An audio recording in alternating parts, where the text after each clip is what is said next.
Hello everyone. This is Abhijit from 3665 Tech, and I welcome you to another session of FLO Blockchain App Development by SkyPiCast. We would also like to thank our partners in this, Ranchi Mall, who have been supporting us all through this in our blockchain journey. And we had two awesome sessions by Mr. Rohit Tripathi of Ranchi Mall earlier, which were really insightful. Starting from this session, we will be starting with the basics of blockchain, and then we'll be delving deep into its details and start the journey of creating distributed apps, or what we call as dApps, using the FLO blockchain. Uh, in the previous sessions also, we have been talking about the blockchains and different types of blockchains, and specifically why we are using FLO blockchain as our choice of blockchain for creating the applications that we do in blockchain. We will also considerably give you details about the pros and cons of FLO blockchain and why we are using it in future sessions also. But in this particular blockchain session, what we are trying to do is go into some basics, some details about blockchain as a concept, as a technology, what are the terms that are used, what do they mean about those, and then we will slowly build up into the technology and keep into our journey of creating the applications using the SDKs that we have created and create some FLO blockchain apps using those C# SDKs and the APIs that we have. We'll also be looking at some sample applications and how they have been developed using the SDKs. So those are something that I will be coming up in our future sessions. So I'll just start with the session. So FLO blockchain app development sessions. These will be 15 sessions. The two sessions that we have already done. Apart from this, 15 sessions will be happening around this time every Tuesday, Thursday, and Saturday at 9 p.m. IST, and we will be going through the schedule as we have mentioned in your emails that you have got. So the topics that we are going to be covering on this session are what is a blockchain. We will be going to know what a blockchain technology is all about, what transactions mean in blockchain, what blocks are, what hashes are. A very important topic that we are also going to be covering is about cryptography and keys. And one topic that we will also be touching base upon is the types of blockchain that are available and that can be used by any blockchain developers or organizations trying to get into the blockchain space. So let's start with the first topic of the day. So the question that many of us wonder about is what is a blockchain? This particular question has been answered in the previous sessions also, and I'll just try to touch base upon what it is and just give you some insights about what a blockchain is. So when we talk about a blockchain, the blockchain is basically a data structure, which is an ordered backlink list of blocks of transactions. It's a very basic definition that you will be finding on the internet everywhere. But if we just look at the definition or the description a little bit and go a little slow and read the words and try to examine what it says that blockchain is a data structure which is an ordered backlinked list of blocks of transactions. A lot of words here. So basically, what it says is a blockchain is a data structure. In computer science, people with computer science backgrounds, even non-computer science background people, we know that a data structure is a structured format of data. So blockchain basically is a data structure. It is also an ordered backlinked list of blocks of transactions. What does that mean? It means that it is an ordered set of data structure which is always backlinked to the previous structure in that particular list.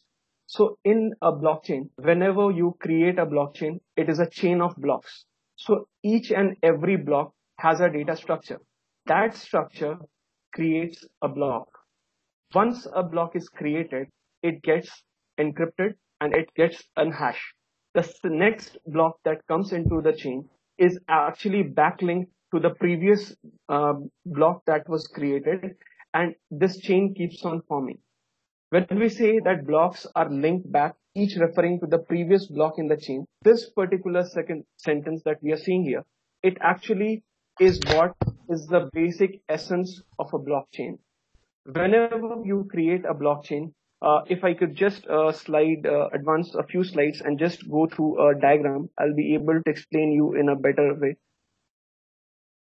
If you just see this particular example, whenever someone creates a transaction, a basic transaction is a basic unit a basic unit that is performed in a blockchain.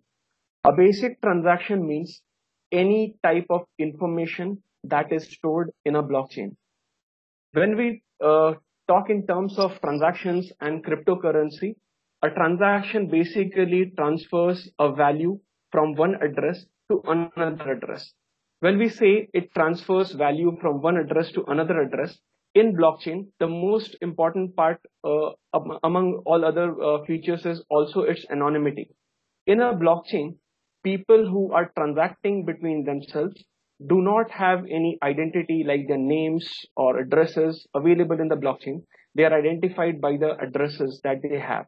So every person or every two parties who are transacting in a blockchain, they actually are two addresses which are anonymous. We don't have any ways of telling which address belongs to whom. So whenever we do a transaction, it is basically transferring a particular value of the cryptocurrency of the blockchain that it supports, and it just transfers that particular value to another address. And this creates a basic transaction. Any transaction that happens simultaneously in a blockchain, multiple number of transactions happen. Every blockchain has a block time. For example, in FLO blockchain, the block time that we have is a 40-second block time, which means that every 40 seconds, no matter how many transactions have happened in that space of time, a new block is created. So what does that mean? Say, for example, in a 40-second time space, 10 transactions happen. So those transactions, when they happen, they do not directly get pushed to a blockchain. What happens is those transactions are collectively, they are collected and they are created into what is called a unit, and it is called a block. But that particular block is then has to be mined or verified by the miners in the entire ecosystem. And once that particular block has been confirmed or mined, then only it becomes part of the blockchain and it continues the chain that is already available. Every block that is created, it gets a unique number, and that is called a block number. In fact, every block can have multiple number of transactions with their own hashes, their own transaction IDs, and they are entirely encapsulated inside another data structure, which is called the block. And the block is then attached to the existing blockchain. So I'll just go back to the previous slide that we were previously looking and go through the next sentences. The blockchain is often visualized as a vertical stack. Whenever we visualize a blockchain, it is generally visualized as a vertical stacks with the first block as a starting block, then next block on top of it, then the next on top of it, and then the next on top of it, and it goes on. So the first block in a blockchain, in any blockchain which is created, is generally known as a genesis block. And this genesis block serves as the foundation of this stack, which is known as the blockchain. Every block which a blockchain has is identified by a hash, which is generated using an algorithmic cryptographic algorithm, which is known as SHA-256 SHA-256 cryptographic hash algorithm on the header of the block. Every block in a blockchain has two parts: one, the data part, and one, the header of the block. The header of the block generally contains the cryptographic hash information, and the data part of the block contains the actual transactions. You may have heard about some of the blockchains which are following what they call lightning network and similar sort of terms that you may have heard on internet while browsing through blockchains. Some of the blockchains, what they have done is they have reduced their block sizes. When they reduce the block sizes, what happens is the actual block size may not have reduced, but the actual block header size is reduced so that there is more space in the block available for transactions rather than the headers. What it actually means is when a lighter block is available in comparison to a heavier block, a lighter block can have more number of transactions, which means in turn one block having more number of transactions, which is more economical when we look at the concepts of mining and transaction costs. Whenever a block is created, a block which gets created, if it is not the genesis block, it has a parent block. The parent block is basically the previous block which was created in the blockchain just before the block in question. Anytime a block is created, it has to contain the hash of the previous block. What it actually does is anytime a new block is created, it contains the hash of the previous block, and the previous block contains the hash of its previous block. So there is a chain of hashes that are continuously carried on into a blockchain with every blocks. What it actually creates is, or what it actually means is, if anyone wants to tamper with the data in a blockchain's block or a transaction, say for example, if we have a blockchain with about 10 blocks, hypothetical situation with a 10 block blockchain, say a person wants to change any data on block number 5. So what he needs to do is he needs to change the hash for that particular transaction that has happened on block number 5. So when he changes the transaction and its hash, he also needs to change the hash for that particular block. When that block's hash needs to be changed, it needs to be changed for the entire chain, because the entire chain is somehow connected with the previous blocks and all those. So anytime you see this, a blockchain data transaction needs to be changed or tampered, it is very difficult, because if you see the computational power that is required to tamper with any data or any transaction in a blockchain, it is very difficult, near impossible. When we say a blockchain is like a distributed database which contains all these blocks or data structures with data available in a server which is called a node. But this blockchain does not reside in a single server or a central server like in a client server application. This also is a distributed data structure. What it means is every blockchain which is available in the internet, the public blockchains at least, they are actually replicated across the globe. Whenever a new node comes into life, that entire blockchain gets copied or synced into that particular node, and the transactions of the blockchain are replicated there. So if there are 10 or 100 nodes running for a blockchain, everyone has the exact same replica of that blockchain. So tampering with the data of the blockchain needs to be tampered with all those 100 nodes, and every block of every node is required to be tampered with, which again is very difficult, near impossible. So the security that blockchain provides to us is very high. When we say that a blockchain is a distributed data structure, in some places you may have heard that a blockchain is a distributed database. It, in some sense, is a database, which means it can store data. Like, for example, in the FLO blockchain that we are going to be using in our future sessions, a FLO blockchain has the best feature, which is the flow data, which they earlier called as metadata or blockchain data.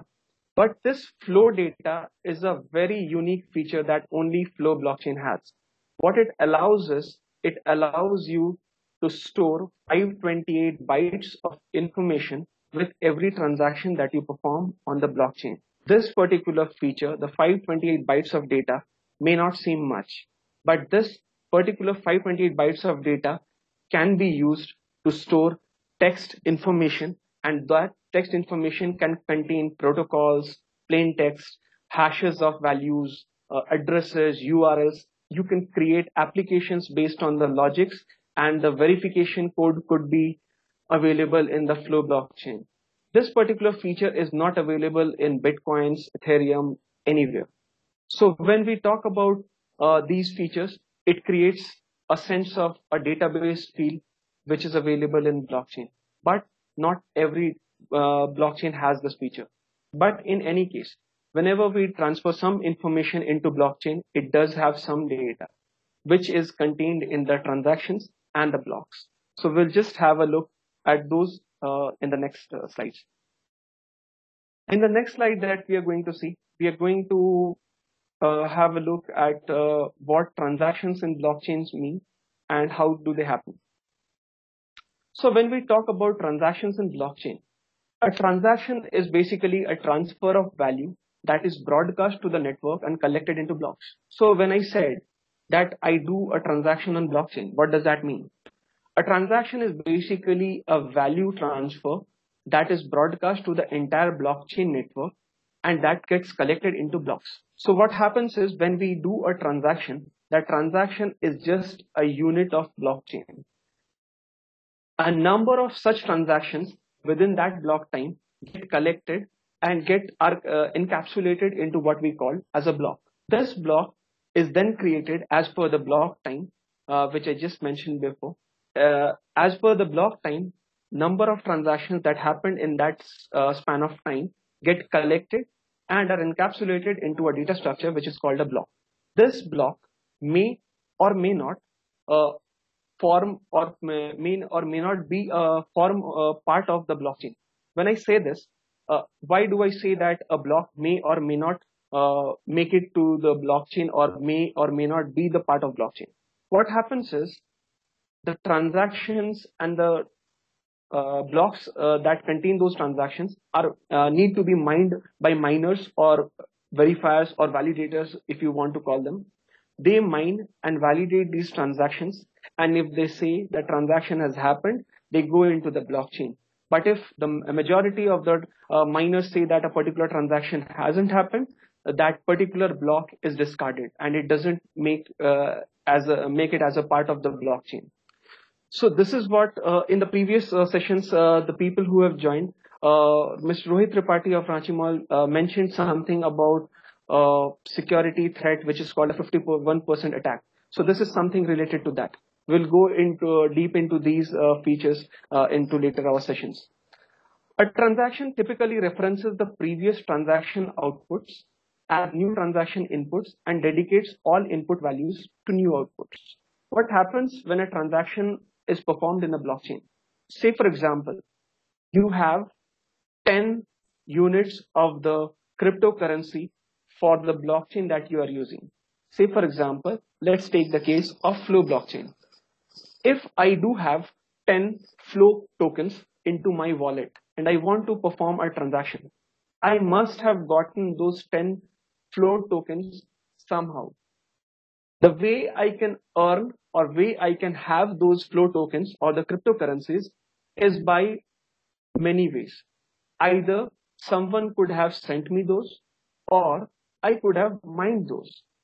Whenever miners work or miners mine the transactions, they get rewards in exchange for the data that they mine. The reward for mining the blocks in a blockchain is in form of the cryptocurrency of the underlying blockchain. Say, for example, I mine FLO. So whenever I mine FLO, I get rewarded as FLO for the number of blocks that I mine. So I may have the FLO in my wallet balance either through mining the blockchain or someone transferring me the FLO as a good gesture, or I may just have bought those from some exchange. So whenever I receive some FLO or any token, it must be through some transaction. So when we say a transaction typically references previous transaction outputs as new transaction inputs and dedicates all input values to new outputs. So when we look at a transaction, A transaction, what happens in a transaction is every time a transaction happens, it has some unspent transaction outputs. If you see, this is a particular transaction screen in a block explorer or a website which is used to view all transaction related information that is available for a particular blockchain. This particular screenshot or screen grab that you're seeing, it actually mentions that a particular transaction, when it happens for a particular number of flows. And if you see over this area, this says that the actual amount that was transacted, or the number of flows that were transacted, it is 100 flows that we can see over here. But this 100 flow, it must have come to my wallet, or it must have come to my address from someplace. So the left side of the pane that you are seeing over here, it actually mentions the transaction, or the transaction from where I have got the particular flow that is available in my account.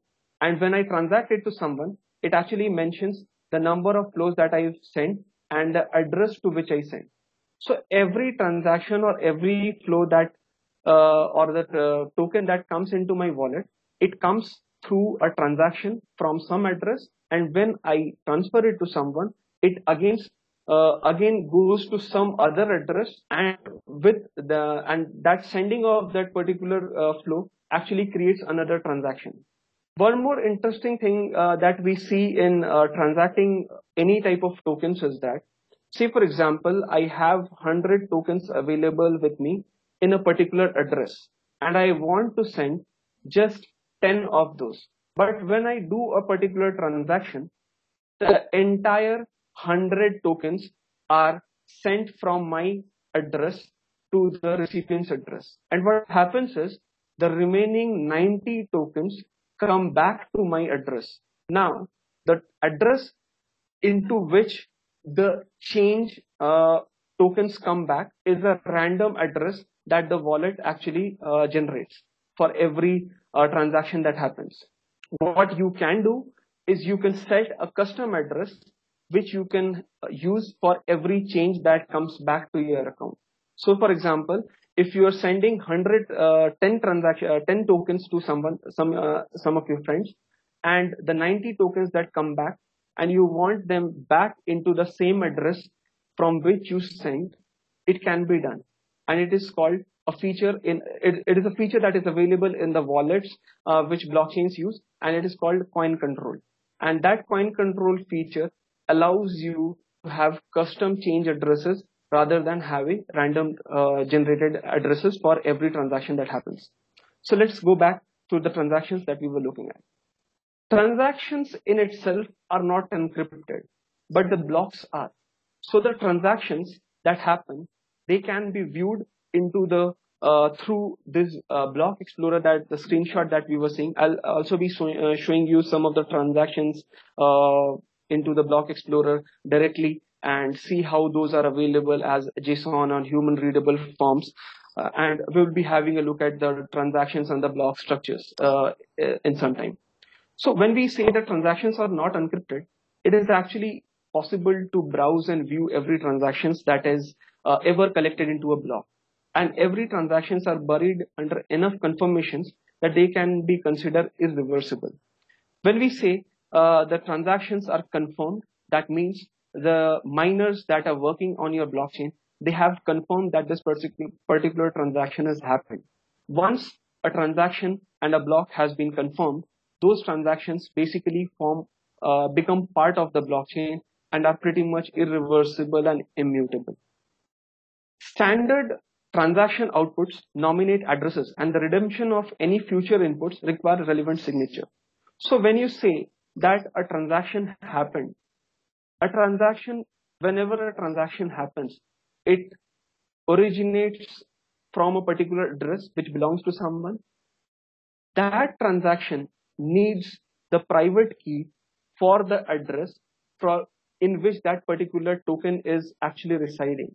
So if I have a particular number of tokens available with me in my wallet, and I want to send some of those to my friend, I can only do those if I have the private key available with me for that particular address in which those tokens are actually residing. So for viewing the transactions in a blockchain, you can just view it publicly, but to access those tokens which are available in the blockchain, if you want to claim those particular tokens, you need to have the private key available with you in your wallet. So anyone who has the private key available for an address can claim the tokens that are attached with that particular address.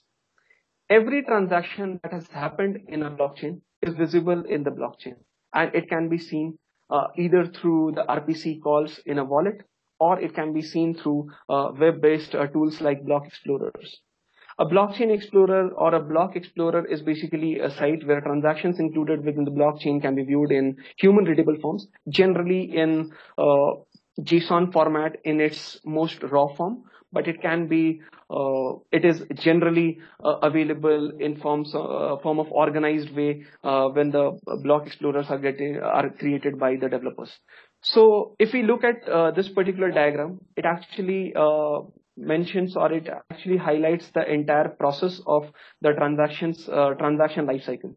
What we see is the transaction is requested by someone who has the number of tokens available with them.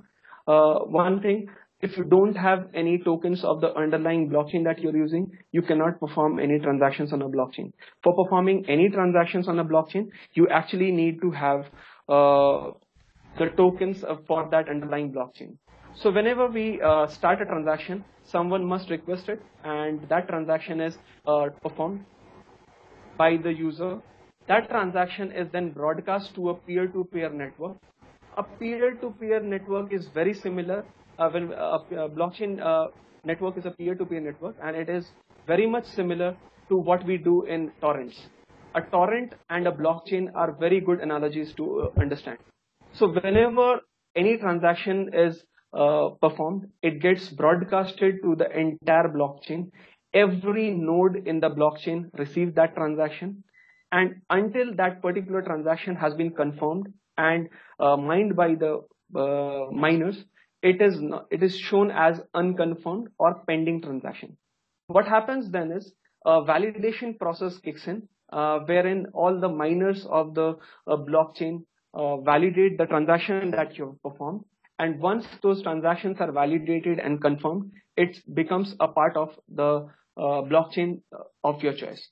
So once it is verified, it attaches itself into the blockchain and it becomes part of the blockchain, and the block size just increases by 1. And this particular block is then complete, and your transaction is complete and is available now to be seen on any block explorer. So this is something that happens whenever we do a transaction. I just showed you this particular screen grab, and I'll also try to show you one live transaction site, block explorer site, and just give me a moment, please.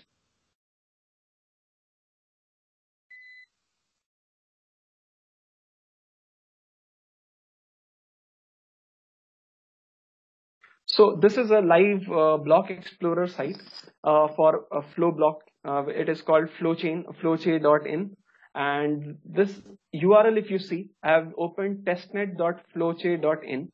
What does this mean? Testnet and LiveNet, or a mainnet.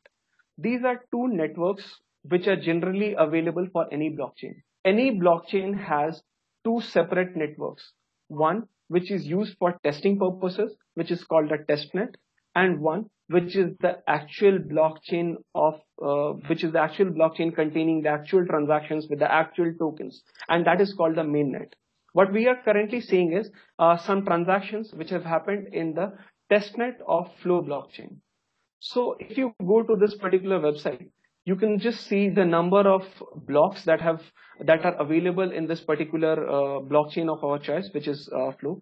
So the last block height that is being shown is 201,714. So this means currently the testnet of FLO blockchain has 201,714, which means 201,714 blocks have been created in this testnet blockchain. And if we want to see any particular block and the number of transactions that have happened, we can just click on the particular block number. Once you're clicking on the block number, it actually gives you all the information passed into a good UI form, wherein the number of transactions that are available in this particular block, the block height, the block reward, the timestamp, who was it mined by, the Merkle root, the previous block for this particular block, and it is a connected block, so we can just click on it and go see the previous block of this particular block, the parent block.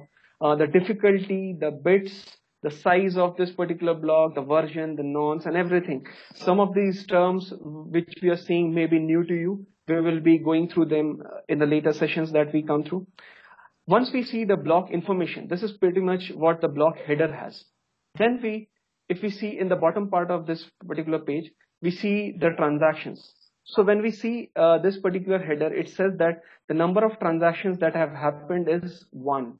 So what we are actually saying is there is only one transaction that has happened, and if you want to click, if we click on it, but this particular transaction ID, we can actually see the transaction that has happened, and we will just click on it, and we can see the transaction that has happened. And this transaction details this is the actual transaction.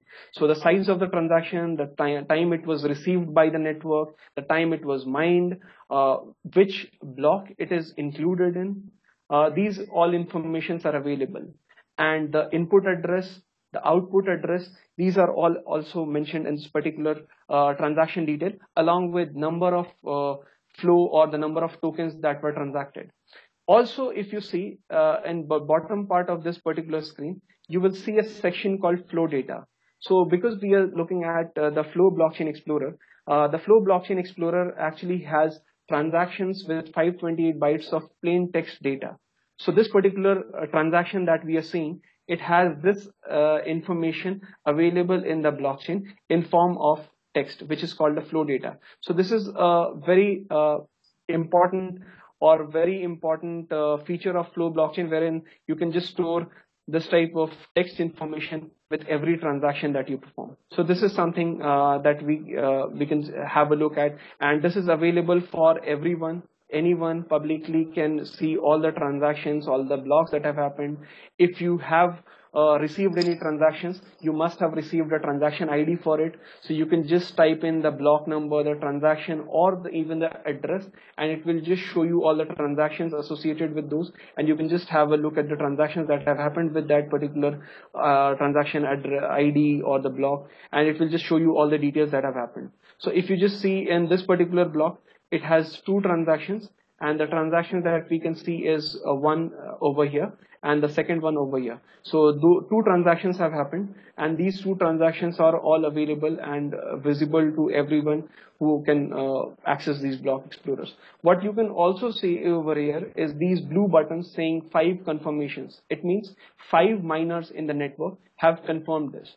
Until a set number of miners confirm a particular transaction, these transactions stay unconfirmed and they do not form part of the transaction, and they are still shown in your wallet as pending or unconfirmed transactions. Once the miners validate and confirm your transactions, they are shown as confirmed transactions, and they are shown as part of your wallet balance.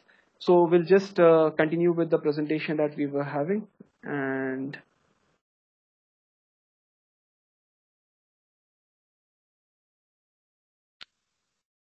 so this is the transactions screen that we were looking at.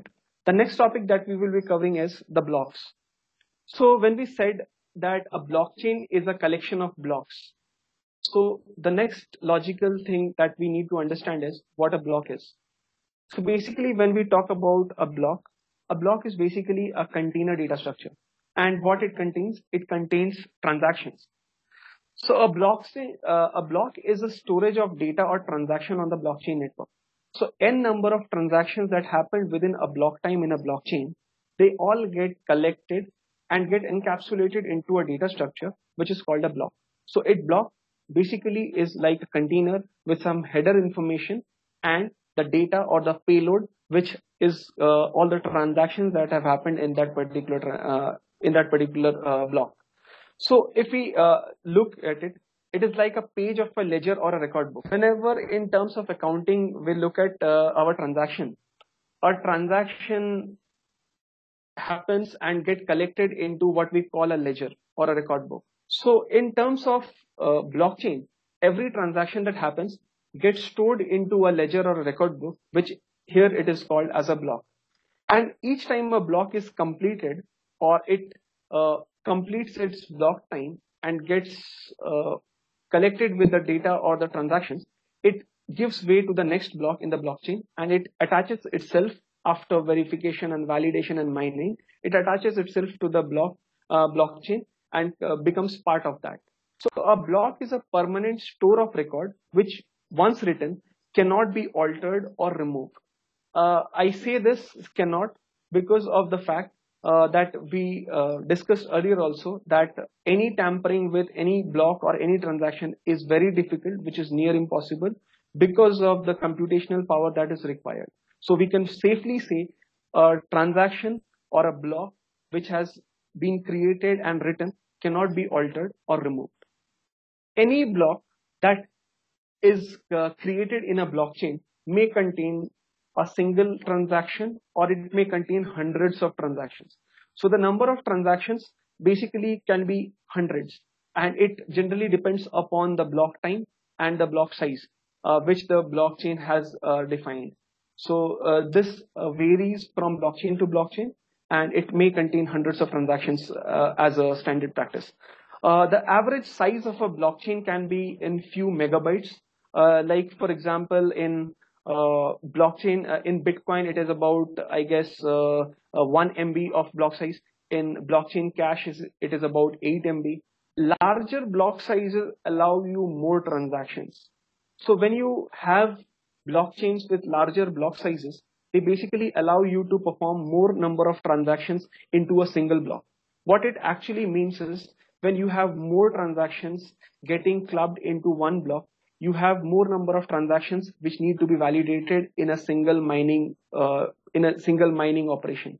So the actual economics of the mining and the transaction sending and the transaction cost also gets lowered down due to the larger block sizes. But generally, block sizes, if they are very large, they can be difficult to mine also, and the miners may or may not mine them just because of the block sizes being too large for their choice or their liking, and they might not actually mine any transactions that are available in a very large block size. So what we have here is a sample block in form of a JSON, wherein a block has its hash, its cryptographic algorithmic signature for the entire block data, the version of that particular block, the previous hash of the previous block, the Merkle root, the time, the difficulty, the nonce. Each and every information that is available in your screen right now, you must have seen those in this screen also, wherein we saw that in the Block Explorer also, wherein we have every information that is available in these JSON values are available in the Blockchain Explorer also. They are just available in a properly organized UI. And if you want to see them just as raw values, they are available pretty much like this as a JSON value, a JavaScript object notation value. In this particular block information that you are seeing, there is a word called nonce that you can see in between, which is a numeric value. In cryptography, a nonce is just an arbitrary number that can be used just once. It is pretty much similar in spirit to a nonce word, hence the name, the nonce has been used in this particular blockchain concept also. It is generally a random or a pseudo-random number, which is issued as an authentication protocol to ensure that any old communication cannot be reused in replay attacks. So this particular number should be different in every block that gets created in a blockchain. And this can also be useful as any cryptographic hash functions as initialization vectors and everything. So this is basically a random or a pseudo-random number that is used for in every block creation.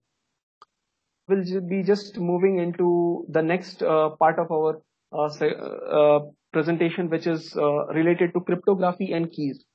So when we were saying about what whenever we are talking about blockchains and transactions, we are always saying hashes, signatures, and each of these terms are generally related to what we call as cryptography. So basically, cryptography is nothing but a method to encrypt and decrypt information using some sort of an algorithm. Whenever you have some plain text data or any information and you do not want people having free access to it and do not want any unauthorized access to it, we generally tend to encrypt our data. So what encryption basically means is it actually takes any plain text data and it uses some sort of an encryption algorithm and it creates what is called a cipher or an encrypted data. Any encryption that happens, it generally falls into two categories. One is a symmetric key cryptography and one is an asymmetric or public key cryptography.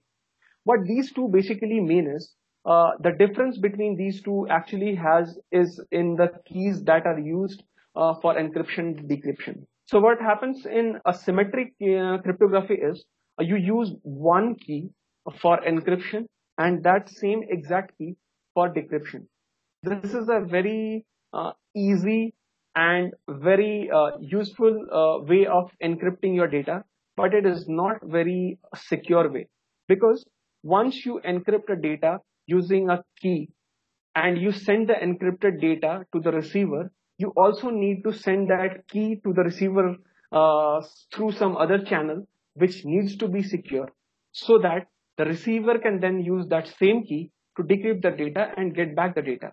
So the entire security of this particular encryption method lies with transferring the encryption key in a secure manner. If that encryption key is not securely transferred to the recipient, the entire purpose of this encryption is defeated. So there is another cryptography which is called the asymmetric public key cryptography. In this, our data is first of all, what we do is we create a key pair, wherein for every encryption we need to have a key pair. One key is called the public key and another key is called the private key. So what happens is, for encryption of the data, the public key is used. The data that needs to be encrypted, it needs to be encrypted just through the public key. And when it needs to be decrypted, it needs to be decrypted using the private key. So what you can do is, for transferring any encrypted data, what you can do is you can generate a key pair. You keep the public key to yourself and you just send the private key to the receiver along with the data. Even if what you can do is you can just send the private key to the receiver, and the receiver can then use that private key to actually decrypt the data. So in this, the encryption or the locking of the data is done using a separate key, and the unlocking and the decryption of the data is used using a separate key.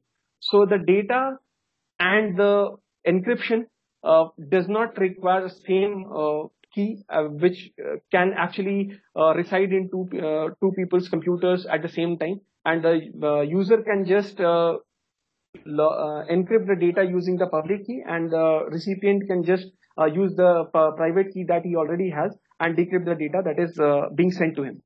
So this is something that is done. These two cryptographic techniques are generally used for any encryption decryption algorithms that are available. The blockchain algorithm that is used in blockchain is generally called an elliptical curve digital signature algorithm, or an ECDSA. What it does is basically it is an algorithm used initially by Bitcoin, and then used by all altcoins like FLO, Ethereum, Litecoin, and every coin that is based on Bitcoin, to ensure that funds can be spent by the rightful owners. So what happens is, in Bitcoin and its similar blockchains, is whenever you create any address that you want your tokens to come to. Whenever you create, there are two keys that are created. One is the public key, which is your address for your wallet, and you can send it to any of your friends, or you can publish it to any website, and anyone with that public key can send you the tokens into that particular public key. But when you want to access those tokens that have been received in that public key, you need to have the private key for that, and that is generally available in the wallet in which you have created those. So when you have a wallet and it has some amount of tokens, you should make sure that the private keys are not in any which way is compromised. Because if the private keys of any blockchain of any addresses are compromised, basically you lose all the tokens that are available with that particular address. So you should be very careful when using the wallets and maintaining your private keys for the addresses. What people use is generally they keep backups of the wallet files. They use physical devices for storing their wallets. They encrypt their wallets to actually save their tokens that they have. So this is an algorithm that is used by Bitcoin and all its similar altcoins for making all the addresses and the signatures. So the topic that we are going to be covering last in this session is types of blockchain. When we look at blockchains as a concept, the blockchain as a concept, most probably the first time that you would have heard about blockchains was during the Bitcoin boom or similar coins. So whenever as far as I am concerned, I heard about blockchain when I heard about Bitcoin. So initially the concept of blockchain came later, but I started hearing about Bitcoins earlier. So Bitcoins, Litecoins, FLO, Ethereum, these are all different type of cryptocurrencies which are based on the technology of blockchain. But blockchain in itself is a technology which can be bifurcated or categorized into basic three types. One, which is called a public blockchain, which is being used by very famous coins like Bitcoin, Litecoin, the coin of our choice, FLO, etc. Public blockchain basically has absolutely no access restrictions.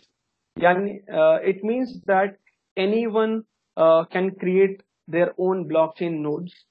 Anyone can purchase that or buy the tokens or the coins. They can transact, they can do transactions, they can start mining. So there is no sort of permission or restriction that is there in joining these blockchains. So a public blockchain has absolutely no access restrictions, and any person with an internet access can send transactions as well as become a validator or a miner in any public blockchain.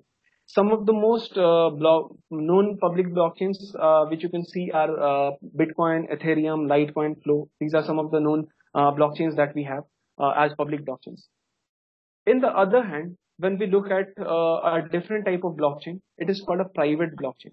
A private blockchain is basically a blockchain which is maintained by a central authority, a group of people, a single person. If I want to create my own blockchain and I don't want any other person in the whole entire world to have access to that, but just me and a few of my friends, I can just create a private blockchain, have those nodes available with me and my friends' computers, and we can create a similar infrastructure of peer-to-peer network of blockchain nodes, and we can do transactions. And what will happen is that transactions will follow the exact same architecture. They will follow the exact flow that a public blockchain has, but it will just not have any permission for the public in general to have access to that. So a private blockchain is basically a permission blockchain, which one cannot join unless invited by the administrators of that network. The participants and the validators or the miners' access is also restricted in this particular type of blockchains. And the type of blockchains this type of blockchains can be considered as where for the companies or organizations who want to use the blockchain technology, but do not want their data available in the public space, like what we could see for FLO blockchain or Bitcoin blockchain. Every transaction that happened, it is available for public view. It is not possible to see who has done those transactions, but the transactions actually happened and how much value was transacted, and in case of FLO, what data has been written into the particular transaction can be seen by anyone using the blockchain explorer. So if you want the entire all the facilities of a blockchain technology but do not want your data available publicly, you can have a private blockchain available, and that can give you a level of control and a level of comfort and security that blockchain as a technology is available. It's all good features are available, but you do not have the privacy issues available with public blockchain. But when we see that a private blockchain can the transactions in a private blockchain are not available to be seen in the public view, but a private blockchain does not also provide with another feature which is called the consensus. So the entire essence of blockchain is the consensus algorithm. So when a particular transaction happens, all the miners, all the network people, once they verify that a particular transaction has happened, only then it forms part of the blockchain. That is what happens in a public blockchain. In a private blockchain, also it can happen, but the number of people who are validating it, or the number of people or the people who are validating it, is very limited and they are restricted. So what can happen is the miners or the validators in question, if those are compromised, your entire architecture or the blockchain data may be compromised. So that is something of point of failure could be those validators which are centrally available. The third type of blockchain that we are going to see over here is a consortium blockchain. A consortium blockchain is what we can say is something like a hybrid blockchain, which has the features of both a public blockchain and a private blockchain. So a consortium blockchain is often said to be a semi-decentralized blockchain.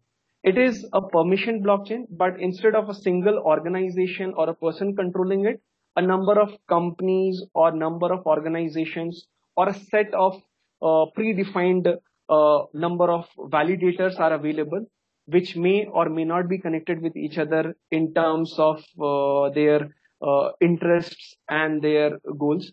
So they are the part of the validator network, and they might someone's interest, malinterest may nullify the interest of some other. So this is somehow a hybrid or a mix between a public blockchain and a private blockchain, where it is not completely permissioned, but it is not completely public as well. So this is something that can be used by larger groups or larger consortium for their blockchain purposes. So there is a blockchain which falls under this ambit, and it is called Quorum. It is an Ethereum-powered consortium blockchain which was created by JP Morgan Group, and it is something that they are creating. And this is something that we will be probably seeing something in future similar blockchains. So these are some of the types of blockchains that we have available. So for this particular session, we will be ending at this.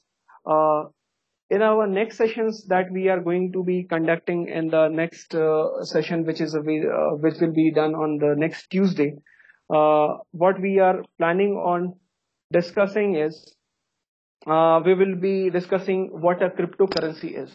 So what we discussed today is about the technology blockchain as a whole, but how does the word cryptocurrency fall into the schemes of a blockchain? Then we will also be discussing about the consensus algorithms that we were just discussing about a few minutes back. The consensus algorithms that are available are proof of stake, proof of work, what mining and miners do, what a mining process is, what are the wallets and the types of wallets that can be that are available. Something we will be touching base upon is smart contracts, which Mr. Rohit Tripathi also explained very well in the previous session that we had, and also the concept of blockchain contracts. So that is something that we intend on discussing in the next session that we do on Tuesday, next Tuesday.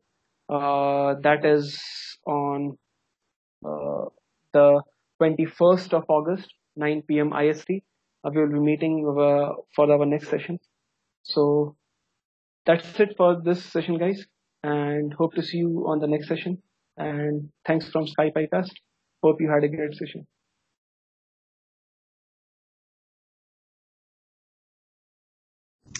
Yeah, thank you very much. Very interesting.